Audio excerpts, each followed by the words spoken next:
Notice करा होगा beard में पैच आ रहा है, आपके बालों में पैच आ रहा है, एकदम से वेट गेन कराओ या वेट लूज कराओ, आपने नोटिस करा होगा बाल टूटते ज्यादा है। मास्टरबेशन आपका हेयर लॉस कॉज करता है। एंटी हेयर फॉल मास्क लगाना है, माइनॉक्सिडिल लिक्विड या फोम फॉर्म में हेयर ट्रांसप्लांट, विग्स या hair patches, derma roller, scalp को हल्का puncture. Hi guys, welcome back to my channel. This is Karen एजिंग्रे और ऑन द फॉर्मल एडिट आज हम बात करने जा रहे हैं अबाउट हेयर लॉस। ध्यान दीजिए, ये कोई डॉक्टर नहीं है, ना ये कोई टोटके वाले बाबा है जो बोलेंगे लगा लीजिए पेस्ट और सिर पे आ जाएगा खेत। ये एक साधारण यूट्यूबर है जिन्होंने करी है कड़ी रिसर्च और करा है कंसल्ट मेडिकल एक्सपर्ट्स को। और हम बात करेंगे हेयर लॉस की क्या मिथ्स या अफवाहें हैं इंडिया के अंदर जो बहुत ज्यादा चर्चा में रहती है, और क्या इसकी रियल कॉजेस क्या है, इसकी जड़ क्या है जो आपको अर्ली एज में हेयर लॉस होता है, इसको रोके कैसे, अगर डैमेज ज्यादा हो गया है तो बेस्ट कॉस्ट इफेक्टिव ट्रीटमेंट क्या अवेलेबल है इंडिया में। आइए बात हेयर लॉस से रिलेटेड जो भी अफवाहें और मिथ्स उसके बारे में बात करेंगे, जिससे ज्यादा टेंशन ना ले, अपना टाइम और पैसा भी वेस्ट ना करें। ईवियन is very good in vitamin E, बहुत रिच है, बालों के लिए, स्किन के लिए अच्छा है, ऑक्सीडेटिव स्ट्रेस को कम करता है आपकी स्कैल्प के, जिससे ज्यादा डैमेज ना हो, लेकिन इतनी हद तक नहीं कि वो हेयर लॉस अकेले रोक ले। और क्या है, मास्टरबेशन आपका हेयर लॉस कॉज करता है, ऐसा नहीं है। आप सुनिए मेडिकल एक्सपर्ट की जुबानी। नहीं, ना ही इससे हेयर लॉस होता है, ना ही इससे हेयर लॉस बढ़ता है। बट आज तक ऐसी कोई मेडिकल स्टडी नहीं हुई है जिसमें मास्टरबेशन को हेयर लॉस का कारण बताया गया हो। और बहुत लोग बोलते हैं कि लोग इससे अंधे हो जाते हैं। अगर ऐसा होता तो हमारे लड़के टॉयलेट जाने के बाद तो उस्तरा मरवाने से हेयर लॉस खत्म हो जाता है या नए बाल बहुत घने आते हैं, उसका आंसर है नो। आप जब भी उस्तरा मरवाते हैं, आपकी जो नई टिप आते हैं, नया बाल की टिप होती है, बहुत शार्प होती है, तो हमें लगता है बहुत हार्ड है और नए घने बाल है, लेकिन 1.5 से 2 हफ्ते बाद वो बिल्कुल नॉर्मल हो जाता है। हाँ, लेकिन आपकी स्कैल्प का हाइजीन अच्छा हो जाता है, क्योंकि डैंड्रफ प्रॉब्लम है, कोई एलर्जी है, तो कोई भी प्रोडक्ट लगाएंगे वो अच्छे से एब्जॉर्व होगा। और क्या, पूरे दिन ऑयलिंग करके रखना 7 दिन, उससे हेयर लॉस खत्म हो जाएगा? Answer is no. ऑयल बहुत अच्छा है, नरिश करता है बालों को, डैमेज रिपेयर करता है, लेकिन 7 दिन लगाने से क्या, उल्टा आपकी स्कैल्प को क्या क्लॉग कर देगा, वो बिल्कुल डैमेज कर देगा। तो हफ्ते में 1 से 2 बार ठीक है। और क्या, शैम्पू चेंज करने से, प्रोडक्ट चेंज करने से हेयर लॉस होता है? The answer is no. बहुत लोग बोलते हैं वे प्रोटीन यूज करने से, इसको डब्बे के नाम से बदनाम करते हैं, उससे हेयर लॉस होता है। उल्टा, protein rich diet is very good for hair. हाँ, लेकिन एनाबॉलिक स्टेरॉइड अगर आप लेते हैं, उससे डीएसटी लेवल ऊपर जा सकता है कई केसेस के अंदर, which is dihydrotestosterone, which can be link to your hair loss. कई लोग बोलते हैं गंजे लोगों में बहुत टेस्टोस्टेरोन होता है, वो बेड में सुपरमैन होते हैं। ऐसा नहीं है। अगर ऐसा होता तो सारे गंजों का बेड क्या होता, स्टील का। भाई एक परमानेंट सोल्यूशन बता दो हेयर लॉस का। परमानेंट भाई, चाहे बायोटीन ले लो, चाहे कोई भी अच्छा शैम्पू ले लो, चाहे अनियन ऑयल ले लो, चाहे कुछ भी ले लो, परमानेंट कुछ नहीं होता। किसी पढ़े लिखे ट्रेनर के पास जाओगे, बोलोगे भाई बॉडी बनानी है, एक एक्सरसाइज बता दो, एक डाइट बता दो, 30 दिन तक लूंगा हमेशा बॉडी बन जाएगी, नहीं ना। जब ढीले पड़ोगे डाइट पे, वर्कआउट में, बॉडी नीचे आएगी, खराब होगी। Same works for your hair. अब मेन कॉजेस क्या है आपके हेयर लॉस के? सबसे पहले जेनेटिक्स, विच रियली मैटर्स। आपके फीचर हो, आपके बाल हो, आपका बॉडी स्ट्रक्चर हो। लेकिन क्या आपके फादर गंजे है तो क्या आप भी गंजे हो जाएंगे? आंसर क्या है, नहीं।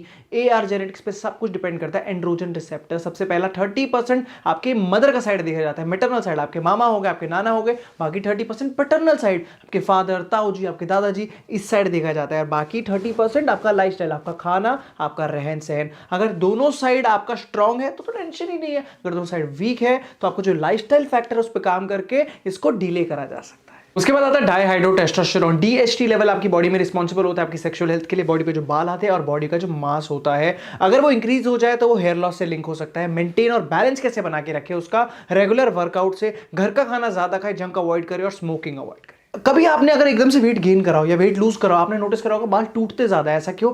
बॉडी मास इंडेक्स जब ज्यादा फ्लक्चुएट होता है, सिग्नल जाता है हेयर फॉलिकल को टू स्टे इनएक्टिव। जब वो इनएक्टिव हो गए तो अपना हेयर लॉस होगा ही। हमने दादा परदादा के टाइम कभी नहीं सुना होगा कि टीनेज हेयर लॉस एक्सपीरियंस हो रहा है। हमारे टाइम पे सबको ज्यादा। ऐसा क्यों? लाइफस्टाइल डिफरेंस बहुत है। वो बात बात पे चलते थे, बात बात पे यहाँ पे स्कूटी और बाइक उठ जाती है। वहां पे क्या था, घर का खाना, कुछ खाने का मन है ज्यादा तो घर पे देसी घी का हलवा बन गया, कुछ बन गया, लेकिन होम कुक्ड होता है। यहाँ पे क्या होता है, बात बात पे स्विगी जोमेटो आ जाता है। वहां पे क्या होता था, वहां पे सोने का टाइम फिक्स, यहाँ पे सुबह सोया जाता है। डैंड्रफ या स्कैल्प एलर्जी होना, उसको लॉन्ग टाइम तक ट्रीट ना करना आपकी स्कैल्प की हेल्थ को खराब करता है, आपके बालों की स्ट्रेंथ को खराब करता है, हेयर लॉस हो सकता है। तो एक तो डाइट अच्छी रखे। अगर डैंड्रफ है तो आगे जाके जो आपको मैं हेयर पैक बताऊंगा तो वो जरूर यूज करें, उसको ट्रीट करें एज सून एज पॉसिबल। और क्या ध्यान रखना है, अपने केमिकल्स और कलर कम रखे, और केमिकल्स लगाए भी हेयर वैक्स या स्प्रे तो उसको उतारना बहुत जरूरी है। कभी नोटिस करा होगा बियर्ड में पैच आ रहा है, आपके बालों में पैच आ रहा है, उसको एलोपेशिया एरियाटा कहते हैं। Auto immune disorder, for example आपकी जो इम्यूनिटी होती है बहुत इंपॉर्टेंट रोल प्ले करती है। अगर बैड वायरस से बचा रही है आपको, लेकिन लाइफस्टाइल और डाइट बहुत ज्यादा खराब है तो क्या करती है, वो आपके गुड सेल्स को डिस्ट्रॉय कर देती है और कभी कभी हेयर फॉलिकल्स को डैमेज करती है। इससे ये हो जाता है। अब इसका सोल्यूशन क्या है? Anti hair fall regime.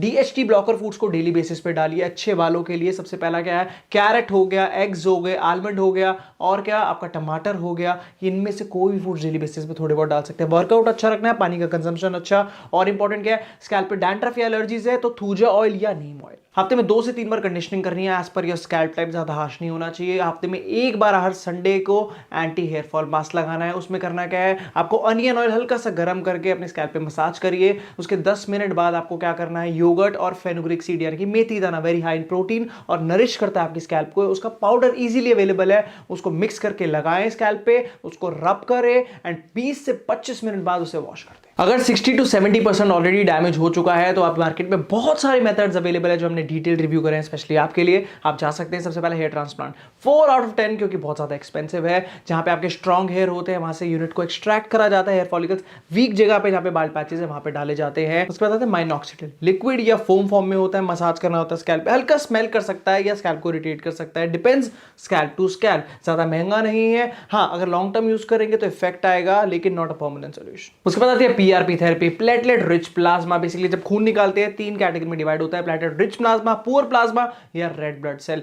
Rich plasma को अलग रखा जाता है सिरिंज में एंड आपको इंजेक्ट करते हैं जहां पे बाल कम हो। बेसिकली वो हेयर ग्रोथ को प्रमोट करता है, बट उसका सक्सेस रेट कितना है, 60% है, नॉट वेरी गुड, और कॉस्ट भी थोड़ा ज्यादा है तो 5.5 आउट ऑफ 10। उसके बाद आती है लेजर थेरेपी, थोड़ी ज्यादा एक्सपेंसिव है और थोड़े साल बाद आपको करानी पड़ेगी, सो नॉट वर्थ इट। उसके बाद आता है डर्मा रोलर, स्कैल्प को हल्का पंक्चर करा जाता है, उससे बूस्ट होता है कोलाजन और आपका हेयर ग्रोथ प्रमोट होती है। और इंपॉर्टेंट क्या होता है, आपको किसी भी डर्मेटोलॉजिस्ट के अंडर करना है, माइनर इफेक्टिव है, हर केस में नहीं हेल्प करेगा क्योंकि आपको डर्मेटोलॉजिस्ट बता सकता है आपका कौन सा नीडल साइज आपके स्कैल्प टाइप के हिसाब से बेस्ट है। उसके बाद आते हैं विग्स या हेयर पैचेस, जिसको कॉस्मेटिक ग्लू से चिपकाया जाता है, अच्छी ग्रिप रहती है, टाइट ऐसे आराम से निकलते नहीं है वो। और क्लिनिक क्या करते हैं, वो हर मंथ टू मंथ इसकी मेंटेनेंस भी करते हैं, साइड से जो ओरिजिनल बाल है वो निकल रहे हैं या बढ़ गए हैं, लेकिन वो इतनी ओरिजिनल फील नहीं आती। 6.5 आउट ऑफ 10। इन सब का बेस्ट सोल्यूशन, स्टार सोल्यूशन पता है क्या है, इन सब में पहले पैसे भी वेस्ट करो, शायद वो परमानेंट हो या ना हो, उसके साइड इफेक्ट हो या ना हो, और क्या वो आप पे नेचुरल लगे ना लगे। बेस्ट तरीका क्या है, उसको ट्रिम करो या शेव करो। इंडिया में अभी भी लोग घबराते हैं, लेकिन वो हटके 100 में से 1 लगेगा